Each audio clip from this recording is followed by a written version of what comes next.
Hello and welcome to the Carbon Copy podcast with me, Isabelle Sparrow. We're back for another episode of our series, Do Something Bigger, and today I'm joined by guest co-host Kiloran O'Leary, Bridging the Gap Programme Officer at Sustain, the Alliance for Better Food and Farming. Hi, thanks for having me. This podcast series accompanies our campaign 25 Big Local Actions in 2025, where we're exploring how to take action together to bring positive change to the place where you live or work. This episode is called Produce Local Food, and there is a lot to digest on this topic. But if it's not to your taste, never fear. You can go back and fill yourself up with inspiration from one of our previous episodes. And of course, there's loads more on the menu, so do subscribe so you never miss a thing. And we will have lots more puns throughout the episode. Great. Kiloran, before we get started chatting to our guests, I wanted to get a bit of a background about Sustain and about the Bridging the Gap programme specifically. Can you give us a bit of an overview? Yeah, great. So Sustain is an alliance for better food and farming. It's based in the UK, and we have campaigns and programmes that run across the food system, looking at the national level and the local level. And then Bridging the Gap is a multi-year programme which is looking to demonstrate how organic / agroecological fruit and veg can be accessible and affordable to people experiencing low income. So we're doing that by running 9 pilots, which have been running for a year and a half and will be concluding this year. And they are demonstrating how we can use government policy and financial mechanisms to most effectively bridge that gap between climate and nature-friendly food and communities who experience low income. So they are broadly looking at local retail environments, and then school food, which is part of our public food sector. And then across that, we have the supply chain, which backs up these pilots, and then horticulture, so how food is produced. There's a lot to unpack, and a couple of the guests that we spoke to for this episode are people involved with those pilots, so we'll hear more about it, I'm sure, from them. Our first guest, Zosha Walczak, is Deputy Director at London-based food initiative Growing Communities. She told us how they're working with public sector organisations, including schools, to help bring more fruit and veg to children. We're trying to build a market for more organic fruit and veg in London, essentially. Bringing it into schools, hospitals, various public sector catering contexts just means that people can get served that food without having to be able to individually afford it in their homes. And it means organic farmers are being supported. There's more of a market for organic farming, which is just so important in terms of, wildlife pollution, everything. And also that people are being fed really nutritious food. So, it's why we care so much about school children being able to eat this food. It hasn't travelled as far. It's very nutritious. They're eating more unprocessed food. They're just getting generally more fruit and veg in their meals. But that's without their families individually having to afford it. Like the 2 schools that we're working with in Hackney have a higher than average proportion of children from low income households. And so that was really important to us as well, to make sure we're just basically making this produce as accessible as possible. That pilot is based in Hackney, where we've got 2 primary schools, where the head chef, James Taylor, felt that he could really improve their school meals by making them healthier, but also sourcing from more sustainable sources. So he started working with Growing Communities and their wholesale arm, Better Food Sheds, to start bringing in organic fruit and veg just on the budget that they actually had from the school, which is kind of amazing. And then we worked with them to develop this pilot into something larger, where they would bring in all of their fruit and veg from the Better Food Sheds. So it's all organic fruit and veg coming into school meals every day. And we then have developed a whole load of monitoring and evaluation around that pilot, so we can really draw out what has happened here, what's been so incredible, what are the learnings, what are some of the successes and the failures, and how can we turn this into a policy recommendation down the line. And what working with schools shows us is that schools are part of our public sector. So we spend £5 billion a year buying food for the public sector, which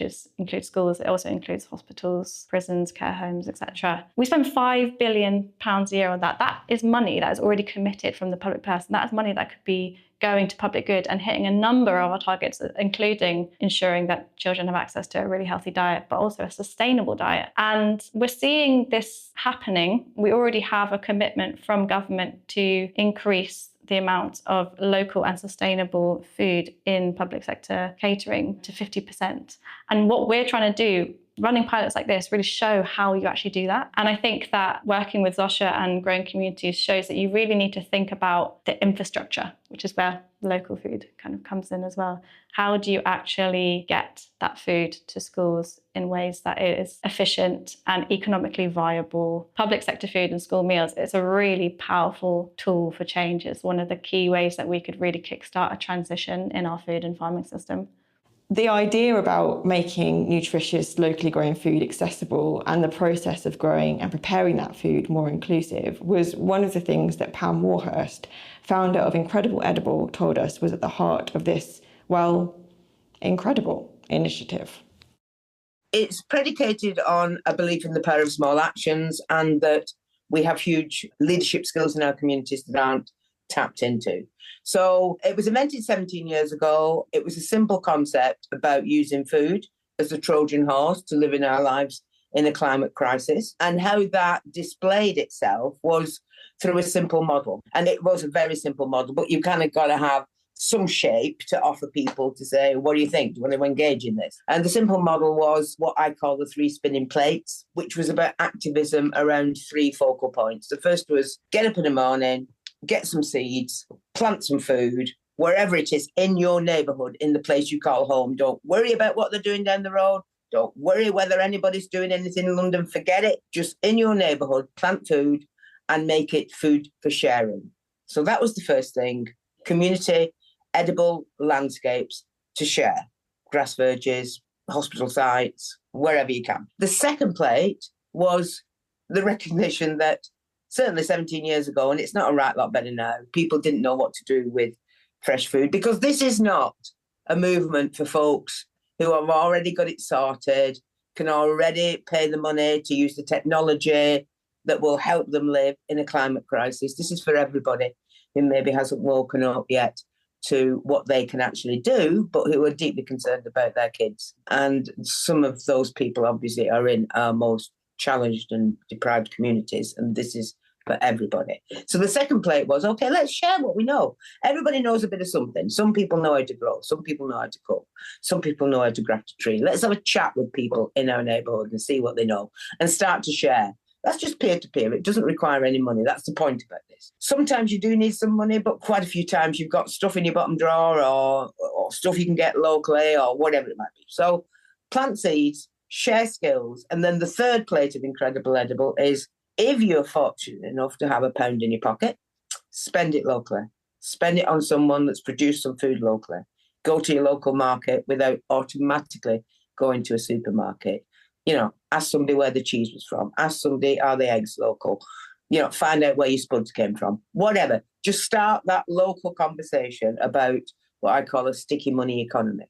Because ultimately, if we all started to rethink how we buy things and rethink what our landscapes look like, our streets, our public spaces, if we could think about those places reconnecting us to food, then we're more likely to support our local farmers, we're more likely to think about not flying stuff all over the planet. And just to say, this is all about what we can do positively. This isn't about weighing ourselves down with 1,001 placards outside a supermarket. Forget it. Supermarkets do what they do because to date there's been a need for it and they employ people. So I'm not anti anything. I am pro a more local market economy. That is Incredible Edible. And therefore the story, and it's all about storytelling, was simply about how by getting up in the morning and doing what we do anyway, we can actually start to become more connected to some local solutions that collectively might help us deal with the challenge ahead on the climate. Did you know that podcasts are just one of the ways we tell stories of collective local action for climate and nature? Carbon Copy is a charity, and we're all about helping concerned individuals join others to have a real impact. If you're looking for ways to make a difference, check out the links in the show notes to find out how to join in and make your mark. So, Kiloran, you also put us in touch with the wonderful Beth Bell of Carrick Greengrocers in Northern Ireland.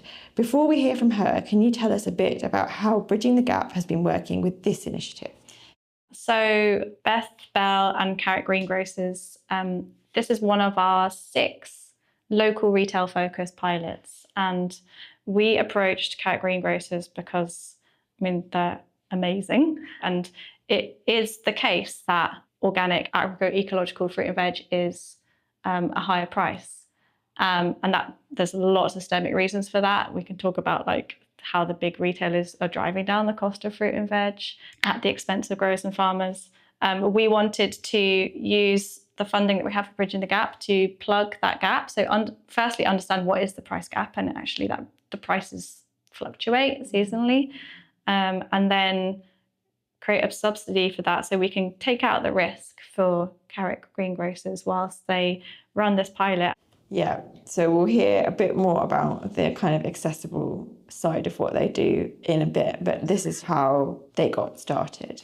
So Carrickfergus, and I should say I'll use Carrick and Carrickfergus interchangeably. They're the same place. It's just 2 different names for the same place. So Carrickfergus is a town with a pretty neglected and sad town centre, like lots of places. Lots and lots of shops closed in the town centre, and people in Carrick really remember a time when there was a thriving town centre, when there was a butcher, a greengrocer, a baker, and you could go and do all your shopping. And the town is now really surrounded by a kind of ring of supermarkets, 5, I think, of the big supermarkets. And the last greengrocer in the town closed about 15 years ago. And so about 4 years ago, a group of local citizens working with Sustainable Food Places and a local charity called Positive Carrickfergus held a series of community conversations called Kitchen Table Talks to ask people what they felt about food and the food system in their area. And they followed that up with what they called the wildest dreams for Carrickfergus. So they distributed loads and loads of postcards for people to send back, for people to tell them what their wildest dream was for Carrick. And for loads of people, it was a greengrocer. And that is both kind of quite a shocking thing in a way, that's the thing that was people's really big dream.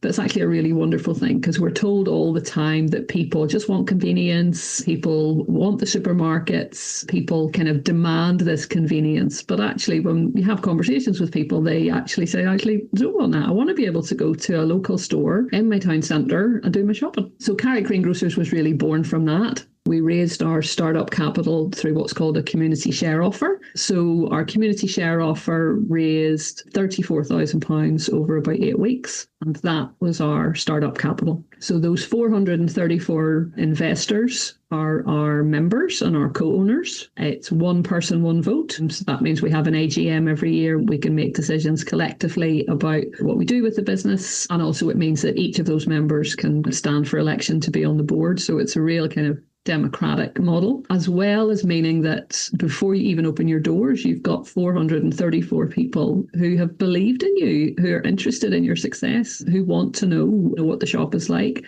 So we all know, I guess, or lots of people will know how hard it is to start a new business and kind of open your doors and start building that or galvanizing that attention and I guess your customer base. We, through the share offer, through meeting with people in the town hall, in the library, at public meetings to talk about what a share offer is, because it's quite an unusual concept, and certainly much more so in Northern Ireland. We're the first community-owned greengrocer in Northern Ireland. You need to kind of give people a chance to come and meet you. It's not enough to just kind of send them out a flyer or send them out an email. People need to come and say, this is real people trying to make real change in our town, and I want to be a part of it. I have to say, this conversation with Beth was just so invigorating. This idea that something could have such a huge impact on people's lives, and it's just a simple thing like a greengrocer. And I loved that was what the local people were crying out for.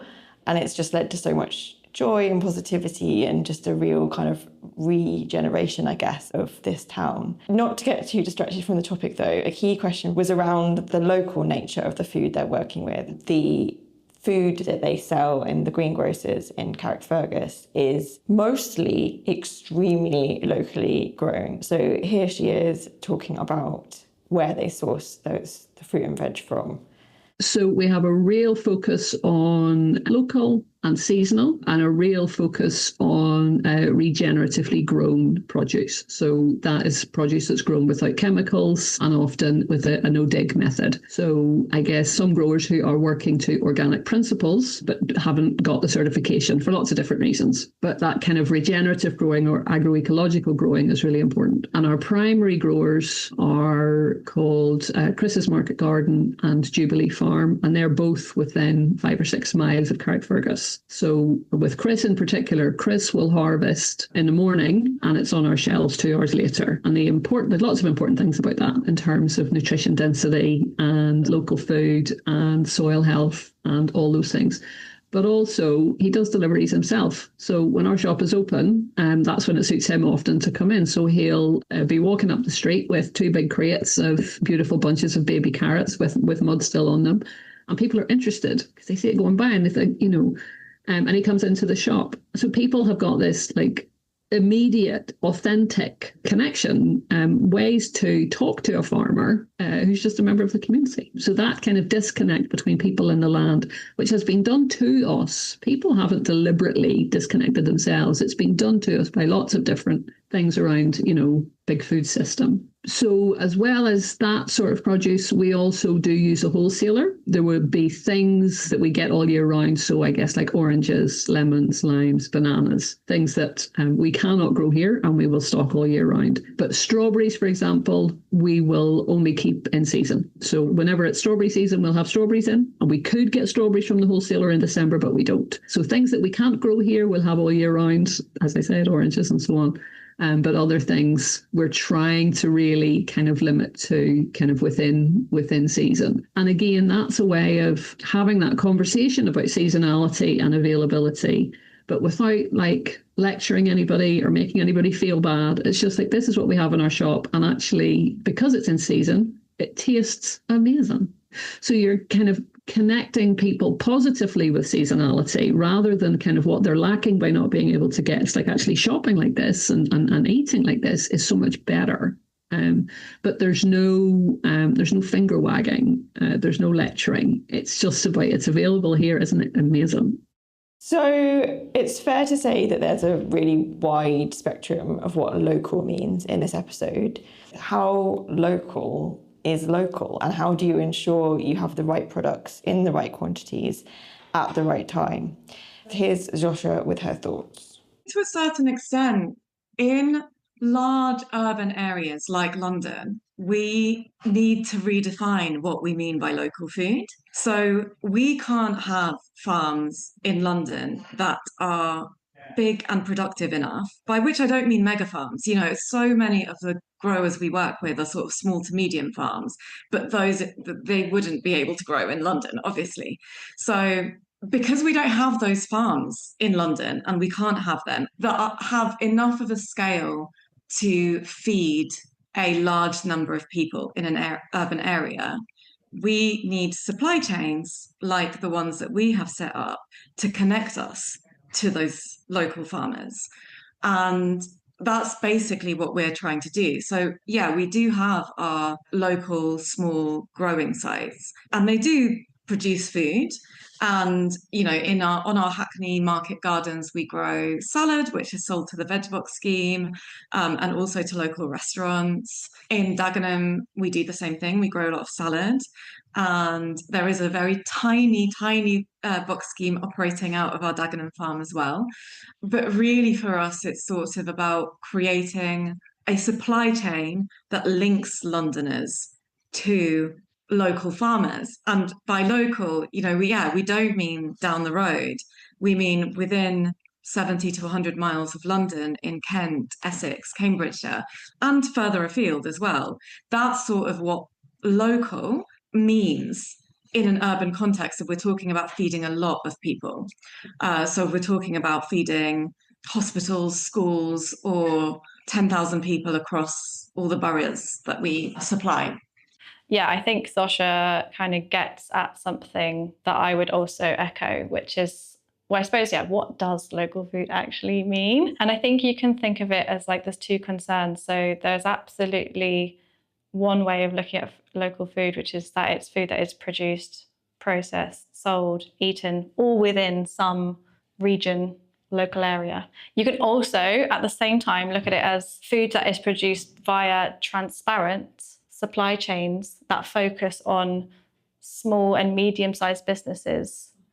And I think I'd particularly emphasize this thing around shortening the supply chain, which Sasha gets at, and less so on a arbitrary proximity definition, because it is really going to vary depending where you are in the UK.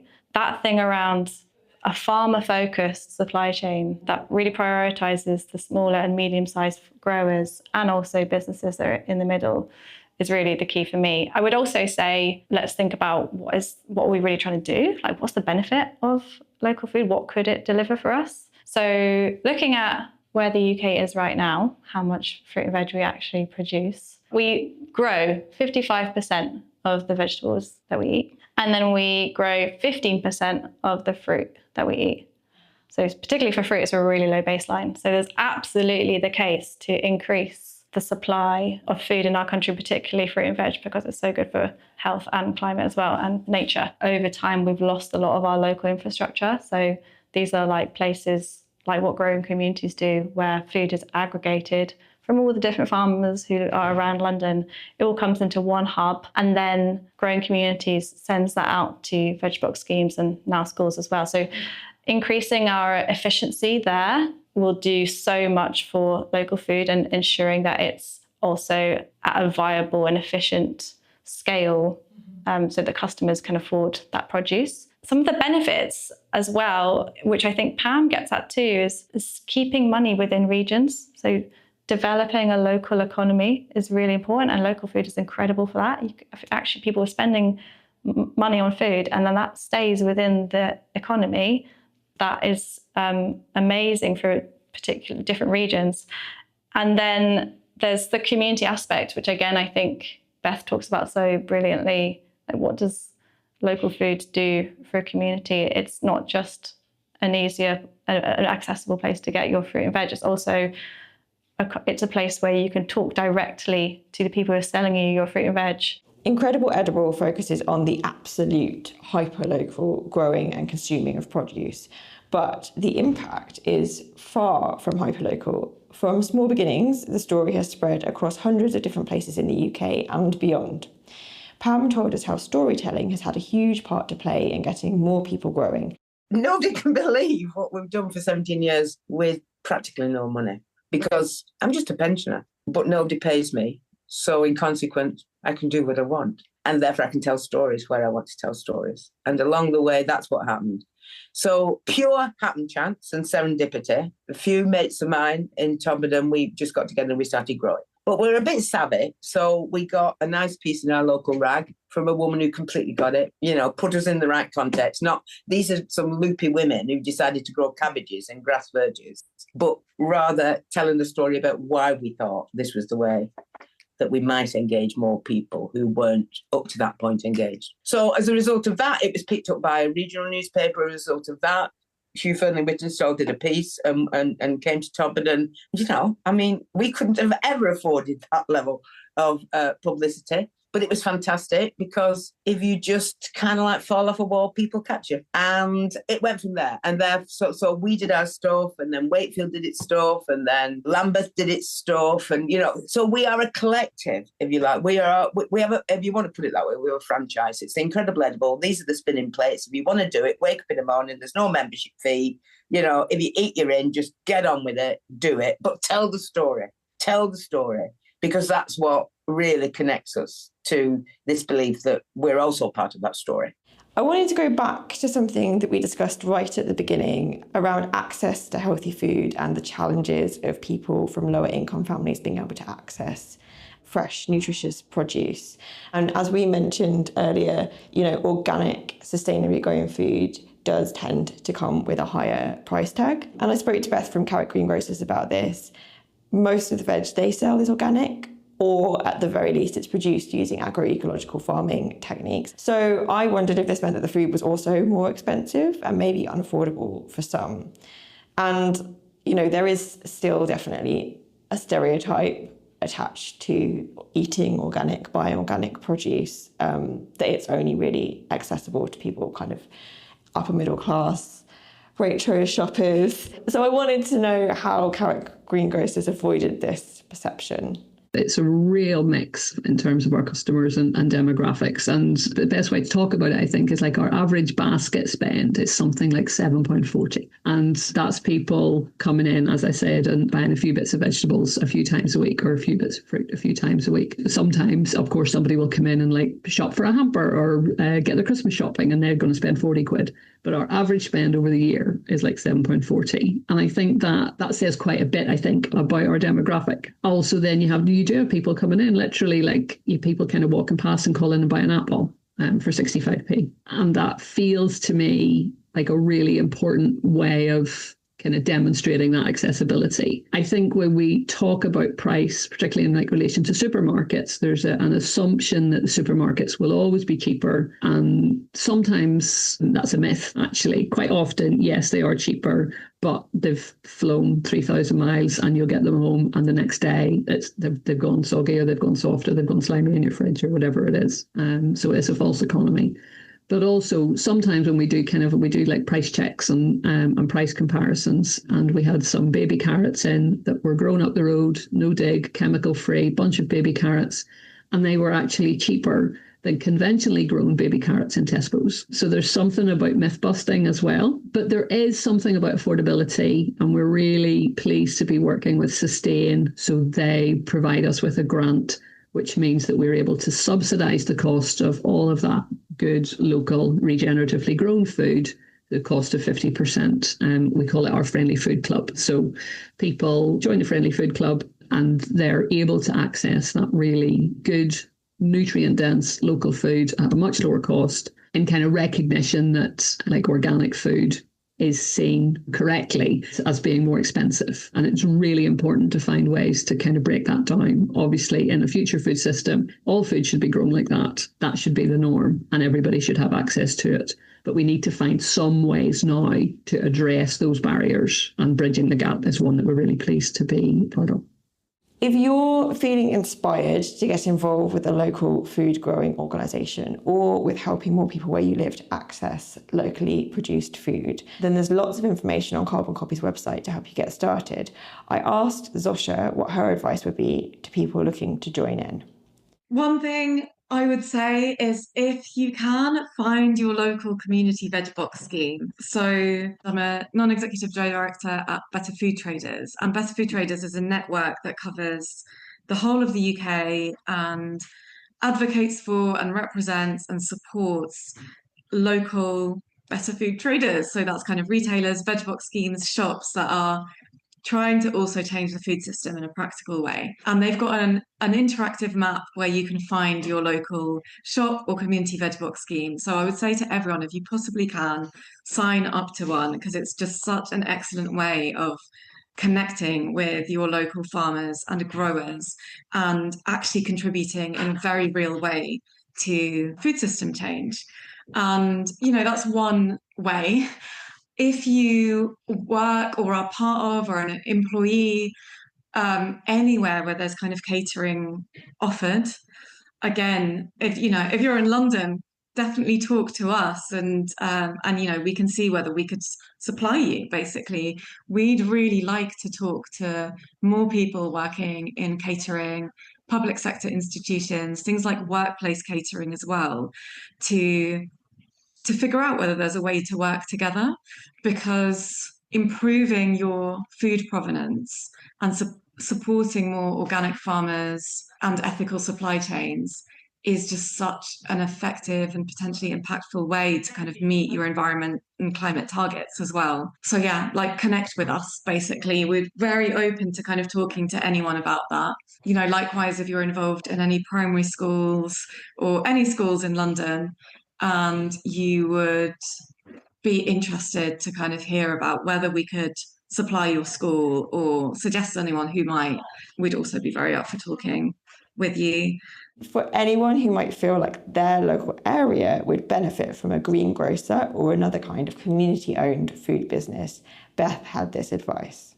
You need to find some other people who are concerned about the same thing you are in your place. That's a really important one. There's something about giving yourself permission to go slow. And I think it's important to talk about that because everything feels very urgent, because it is very urgent right now. I think the world is on fire, all of those things. But things like this will last and they will thrive if you build them carefully, with trust, with relationships, slowly. I do think that that's quite an important thing to talk about, that, you know, we were meeting for 2 years as a group before we opened our shop. And that 2 years included that relationship building. It included us establishing common values. It included working with Cooperative Alternatives, who are a cooperative agency here in Northern Ireland, to think about our governance, to write our business plan together. We didn't hire a consultant to write the business plan, we wrote it together. And it's available for anyone who's interested on our website, which is carrickgreengrocers.org. You know, if you're thinking about doing something like this and you think, oh, I don't even know where I would start, go and have a read of the business plan. There's lots of the steps in there. And that's why we still have it up on our website for people to use and borrow and be inspired by. I think they're kind of two of the key things. And also, do try and find, whether if it's a butcher, maybe a community butcher that you're interested in, or a baker, or a microbrewery, or a micro dairy, whatever it is, find some examples. And there will be some examples somewhere in the UK or in Europe, but don't get too hung up on kind of needing to research absolutely everything, because for some people you will get stuck. You'll be like, oh, actually, look, that's so proud. And if you look at our socials or you look at our website, you might think, oh my goodness, we can never do that. And it's but 3 years ago, that's what we thought when we talked to Dig In Bruntsfield, and when we were inspired by Unicorn Grocery in Manchester. But there's something about it's just, you just take the next step and the next step. And I say a lot, the next good thing leads to the next good thing, you know. So just go slowly, learn what you need to do as you go. Bring people in, find different ways to bring for people to be able to participate. Not everybody wants to be on a management committee. Actually, for some people, that can feel really intimidating because it feels like this, I don't know, this rarefied group of people who have all this expertise. That is not us. But you have to find other ways to welcome people in. I mean, it's just incredible. People are just getting on with it. And that is what we need. And I've seen that across all of the pilot projects that we're working with so many different communities where people just get involved and start things up and get it rolling. And that does so much. We're connecting people back to food and to the land. And there's been a time where people have got incredibly disconnected. And when you start connecting back in, you realise the power that you do have. For me, that's so important. And once you start doing that, I think people start realising, we do have the right to demand better food. That we have that right to, we deserve so much better than that. Yeah, I think that's right. Pam told us about the current campaign to make starting a local community growing project a little bit easier. One of the big ticket issues, if we're going to do this at scale, is we need to make it easier to get access to land to grow food on. So that's what we need to do. And therefore, we are campaigning, and have been doing since 22, for a right to grow on the public realm that we pay our taxes for. Right to grow food and right to improve the environment. So for too long, people in groups that wanted to kick off and grow food locally and share it locally and so on, were finding it difficult. The local authority said yay, the local authority said nay. The local authority changed its mind. It took 3 years before they took a decision, which, for folks who aren't used to dealing with the public sector, was enough to put you off and what was a good idea, you're not going to take forward. So we're campaigning to repurpose public land. It's just a no-brainer. And we got into the debate in the House of Lords on the Levelling Up Bill with all parties agreeing. The government didn't accept it. It's fine. But as a result of that, Hull, working just to help a little bit, they've done it for themselves. This isn't about us recreating local government. But Hull adopted a right to grow across all parties, and for 12 months worked with their community to work out how that was going to work, where they were going to grow, what support they needed. For example, the council covering their insurance, not saying you have to go and pay a load of money for your own insurance. We'll do it on our public realm, and so on. After Hull, St Albans, Runnymede, Bury, other places have adopted a right to grow, which will mean something slightly different. The principles, the vision will be the same, but the way they do it will be slightly different because it's for them to hone that for their own communities. And we're at the moment working on a plan with Sheffield University to create a vision of a coast to coast from Liverpool to Hull of an edible belt. We are hoping that this will lead to not only more communities growing food on their verges or hospital sites or wherever is local to them in their neighbourhoods, but inspire the next generation of urban farmers or landscape designers or architects and technicians who can help us grow food in unusual places. You would start to see that there was a framework of doing food in a different way that got people more active, more connected, feeling healthier, or whatever. You get food right, you get a lot of things right. That last point is so important, isn't it? If you get food right, you get a lot of things right. And just thinking about how food has been mentioned in almost every action that we've covered in this campaign so far, and how our food is grown and where it's grown and who grows it and how production impacts nature and wildlife and how the food is transported and packaged. It just connects everything, doesn't it? Yeah, that was what I was thinking when I was listening to Pam. It's like food is the big connector. It touches kind of every part of our lives. And also it is responsible and it touches a lot of different issues like we've also discussed. And for me, because I work on the kind of policy and campaign side of things, it shows how it's a challenge actually to get departments in government and in local authorities to act because of the fact that food actually sits across so many different issues. So that's a challenge, but also an amazing opportunity. And there are some really interesting things happening at the moment from the government side of things. They've announced a national food strategy, which is the first time in a really long time that they've done some cross-departmental work to try and come together and understand how we can come at the food system from a number of different perspectives. So that's actually really exciting. If you wanted to find out a little bit more about what I've discussed today, we recently released a local food growth plan, and that sort of sets out how we see local food as kind of levelling the playing field, as we've discussed, and then also supporting and uplifting how you can actually do that with our local food systems, supporting, uplifting farmers as well as customers who want to access that local food. And then later this year, we'll be publishing the findings from the Bridging the Gap pilot. So we have developed a suite of policy recommendations based on this work, but we've also just got some incredible stories, which Pam also highlights. This is so important, is like the people actually doing the stuff on the ground, and decision makers are actually just human beings who are really responsive to the story and the human beings doing that work, the human connection behind it all. So that will all be coming out in November. Fantastic. Well, we will put links to the report that's already out in there and in the show notes, and we will also share that information once it's out in November as well. That would be very exciting to see. I do feel like we could keep going for hours and hours. This is a really big local action, and food is important to absolutely everyone.